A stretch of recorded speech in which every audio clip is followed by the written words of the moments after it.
I'm Dimitri Desmet, and this session is for our network guys. So we spent a lot of sessions today to talk about Kubernetes and all the great stuff we do for the DevOps guys. And I'm sure you're all excited with everything VMware is bringing with its portfolio, and like everything in cloud, in Kubernetes, in containers, you must have compute, storage, and network. So definitely part of the VMware solution for DevOps and Kubernetes NSX is there and is a big part. But this session is to talk again to my network friends what we do specifically on networking in the coming release. So this one is about Federation. So I'll spend a few minutes to talk about NSX Federation, what does that bring? And if you have questions, feel free to jump in. It's a new service, or it's a new use case we're offering for NSXT customers. And then I explain how it works, but it's very, very similar to what NSX has been doing. It's now on multiple locations, but the same concept are here on management, security, and networking. So I don't expect too many questions, even from Keith. But yeah, on the first part, NSX Federation positioning, that's new. So bring your questions if I don't fully explain what it is. Okay, so what it is, it's the idea of providing a federated product that will federate all your NSX instances you have around the world. And that solution or that product offering the federation of multiple NSX running in your different locations on-prem or cloud, we call that a global manager or NSX global manager. And what are the benefits of an NSX global manager? I mean, those are obvious. Operational simplicity is the first one, because you configure everything, all your network and security policies from a central place, from your GM, and GM will push that locally to your different locations running NSX local manager. And the second benefit is you can have, in addition to central configuration, consistent policy, because now you don't need to go to your NSX in Paris to create your security, your NSX in London to create your security, your NSX in Singapore, and so on and so forth. You can do that centrally and create central groups, central rules that are pushed everywhere. So those are the main two obvious benefits, but there is also a third one, which is simplification of DR use case. So in this diagram, you can see I use my GM, Global Manager, to configure my network and security topologies running in my different locations. In this case, location 1, location 2, let's say Paris, London. And I have my compute. It's a DR use case. So my compute in this example is only in Paris, in my location 1. Obviously, the compute could be running in both locations, but for the DR use case, everything is running in Paris, in my location 1 for the compute. And I have my logical routers for that compute that is stretched. So that's new with Federation, that is stretched between Paris and London, but it's primarily active running in Paris and secondary active in London. So when everything works fine, everything is in Paris, my compute and my network and security. And let's say I lose Paris for whatever reason. I'm French, as you can hear. I should use another city to talk about DR. But anyway, so you lose Paris for whatever reason. What are the steps to recover your applications? So your compute, your network, your security. So first step, it's only two simple steps. First step, you activate your GM standby that is running in another location, because you lost Paris, you lost everything in Paris. So your global manager that was standby in your location number 2 becomes active in London. Step number 1, it's one click or one API call. And another click or API call is to activate all the logical routers that are secondary in London and make them primary. So now all the subnets you have that were primarily advertised from Paris are now advertised from London. And the world is going for those subnets and to reach those applications running on those subnets through London automatically. And so now the network is up and running. So 2 clicks or 2 API calls, and of course you can script that to make that fully automated. But that's for the network and security. Now you need the compute, which has nothing to do with NSX, but VMware has products like SRM to recover the compute from Paris to London. And once you've done those 3 steps, boom, your DR is activated and everything is up and running. So that simplifies a lot. It's not like before we could not do DR, but the steps were slightly more complex and also more steps. So that was definitely possible, but we simplified a lot now with NSX Federation. Question: Can you have multiple? Yeah, can you have multiple global managers in standby if you have more than 2 sites? So the question is, can we? I mean, everybody can hear. So can you have multiple standby? No. So actually, I have a hidden slide, I think. Oh yeah, I'll talk about the management and reply here. So let's say you have more than 2 sites, like here, 1, 2, 3, Paris, London, Singapore. How do you deploy? How do you enable federation? So you have your NSX running locally in each location, like you have been doing for years. And then how do you add federation? You install a GM, you choose one of those 3 locations, or it could be a 4th location. Doesn't have to be one of those, but usually I expect people to run the GM in their main location. So you have your GM active cluster. So for high availability of the GM and scale, it's a cluster of 3 VMs, but it acts as one entity. So you have your GM active in one of those locations, and you deploy a GM standby in another one. Could we have a GM standby in a 3rd one? Technically, the product doesn't allow you to do that today, but I don't see any way a reason for that, because if you lose one location, let's say the 3rd one, Singapore, who cares? You still have your GM running in location 1, Paris. If you lose London, you lost your GM London standby, so you still have GM running in Paris, nothing changed. If you lose Paris, then you have a 2nd location where you have your GM standby running, you can activate. So the ability to have a GM in 3 locations would be for the case where you lose 2 physical locations, in that case, Paris and London. If that happens, that's definitely not your day. But then, yeah, what would be the recovery if you lose Paris and London, and that's definitely not your day, and don't play Lotto? There is a way to recover, but that will be from a backup, okay? It won't be, so you have to restore from a backup, and then you can have again your GM. It's not a simple click where London GM standby becomes active. Okay, I hope that replied to your question. So now you have your GM deployed, one active in a location, standby in another one, and you need to make those different NSX in those different locations, the local manager, the NSX centrally managed by GM. So you onboard, I'm lost with my animation. So you onboard them into GM, and now GM can centrally manage them. So now, what is the workflow? How do you configure stuff? So instead of configuring your things locally in Paris, and then in London, and then in Singapore, you can simply talk to GM and create your topologies.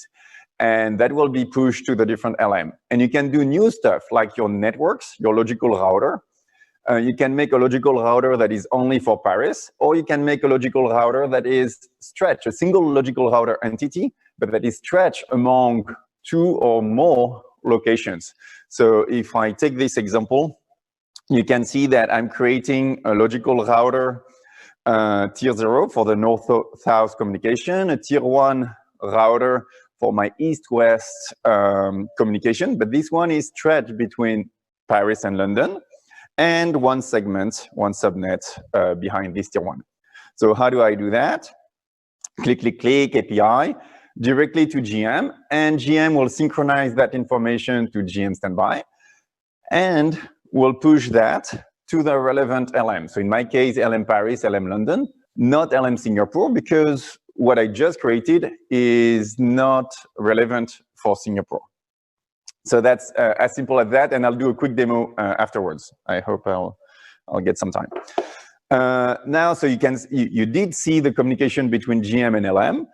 Now there is a new channel which is between LMs, LM Paris to LM London to LM Singapore. That's for the use case where security use case, where you create a group, and let's say I create a group that is all my Active Directories, Active Directory servers I have worldwide, or a group that is all my front-end web I have in Europe. These kind of groups that are not simply local. And those groups can be, we'll talk about that, can be static IP addresses or dynamic membership, like VMs with a name or a tag. So I can create those groups, and they will be pushed from GM to the different relevant LMs. So in this case, it's a global group. So it will be pushed to all LMs. And each LM will do its local resolution. So populate the group with its own knowledge, local knowledge, and then it will synchronize this information with the other LMs in an new encrypted channel between LMs. So now every LM has full knowledge of the group thanks to this this channel replication. Okay. So those are the new 2 flows. If there's failure, will it continue to roll to each of the LMs, or will it roll back at that point? If there is a failure, so we need to discuss what kind of failure you have in mind. Which one do you want me to talk about? Well, let's say one of the locations doesn't sync properly. Okay, so let's say for whatever reason, if you lost completely Paris, of course, LM London cannot talk to LM Paris, LM Singapore cannot talk to LM Paris, and they will not get the VMs from Paris, but who cares, because Paris is dead anyway, so they don't need to talk to there. Now, if let's say the big firewall guy created on the big firewall appliances, created a rule that is blocking the new channel communication, TCP communication, between LM Paris and LM London. So LM Paris is up and running. The site location Paris is up and running. But yeah, you block the communication between LM Paris and LM London. So what happens? LM London will never be able to learn about VM1 in this example. And yeah, that's sad, but that's life. And you'll get an alarm. So a syslog message, an alarm in the UI, plus a red, we'll see that in the demo in a few minutes, red information to tell you that the communication between LM Paris and LM London is dead. So you'll have the information, but yeah, there is no magic. If somehow LM Paris cannot talk to LM London will not learn the membership of LM Paris. So Paris will not be updated, but London and the other location will be updated. London and Singapore will still share their information, but they won't push it to Paris, and Paris won't push its own information, VM1, to the 2 others. So yeah, it's better to have communication working. Okay, so we talked about the configuration, the onboarding. We talked about the workflow, how to configure stuff and what components talk to what components. Now in the UI and in the API, we have a new component, GM, we just talked about. And this GM has a UI also, and an API, obviously. And this UI, if you're familiar with NSX, it will be and this API as well, it will be super fast for you to jump in GM because it's the same look and feel, and same thing for the API. So you won't be lost, and you won't have any requirement to be trained for this GM piece.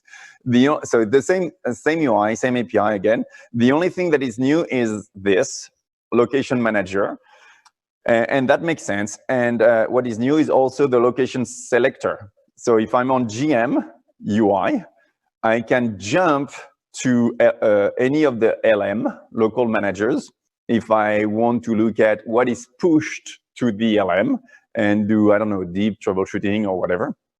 I can do it from this single pane of glass and jump to the LM if I want to. So those are the two new things: the location manager on the left under system, and the location selector on the top banner. And then, yeah, under this new page, yeah, you see your GM active in Paris, your GM standby in London. You see your different locations and the IPs of your local managers. Okay, that's for the management. Now, security case, I want to go fast to do a demo. Hey, can I ask a question real security quick? Case, they make sense.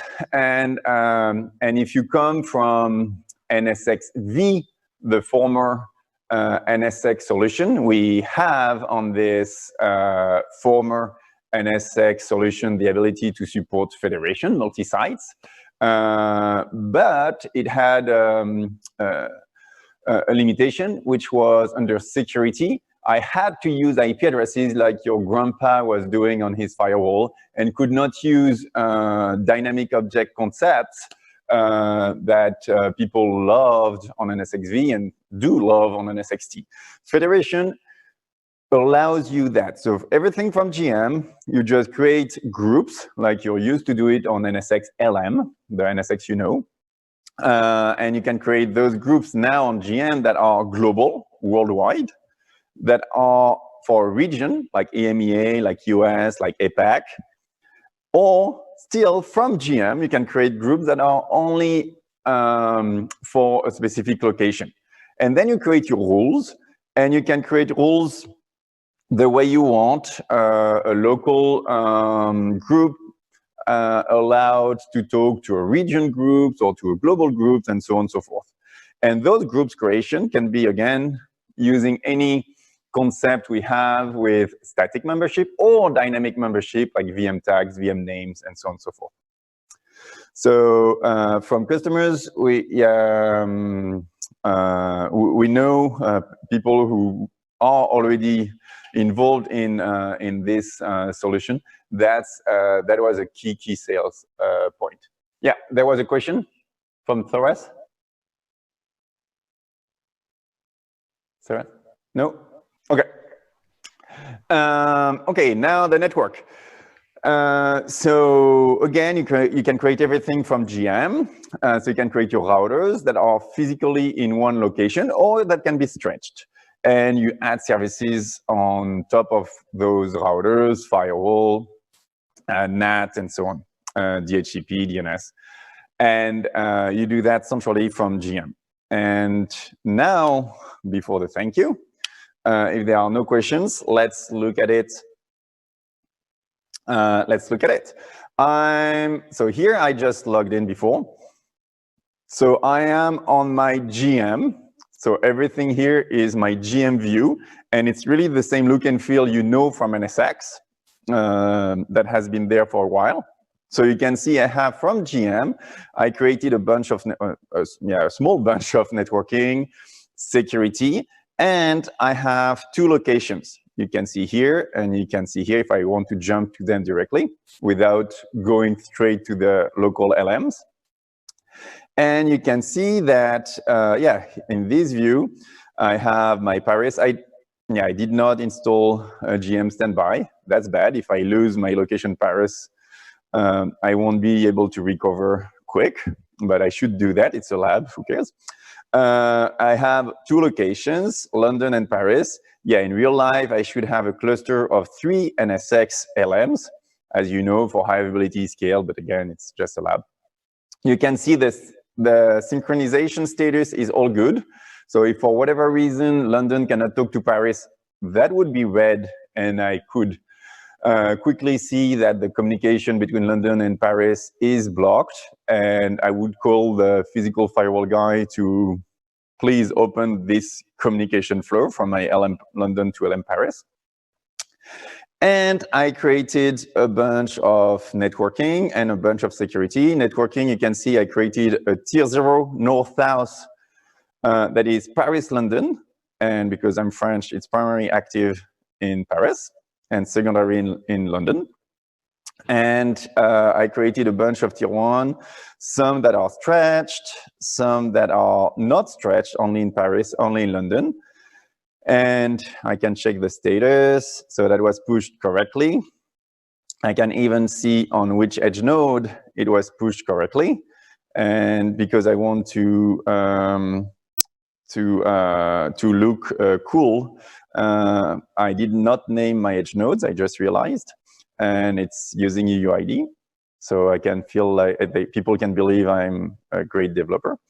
If I jump to London, I have the same thing. Those were created from GM.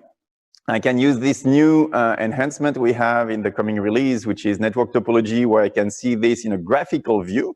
So you can see that's my tier 0 Paris London, and you can see I do not have my tier 1 Paris because on GM I made it Paris only. So that makes sense. In London, I don't have the tier 1 Paris.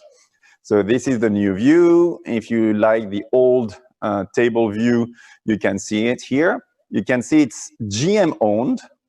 GM owned and created.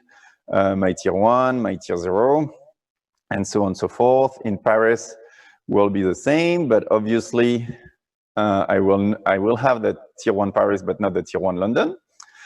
And for security, I go back to GM. I created a bunch of groups. Groups are here. I created a bunch of groups. Some are global, some are only in a single location. I can see those groups, actually, I made them with dynamic membership, like, here.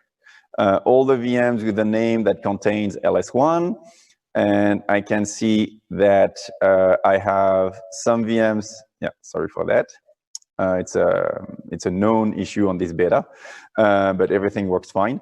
As you can see, in London, I have 1 VM. In Paris, I have 1 VM. So everybody learns everything. That's good. And I created rules. Here we go. DFW rules in sections that are global, in sections that are only local, because maybe I have some specific security I want only in Paris and not stretch, and same thing for London. And if I jump to, I can check the status to be sure from GM, everything is pushed correctly and life is good.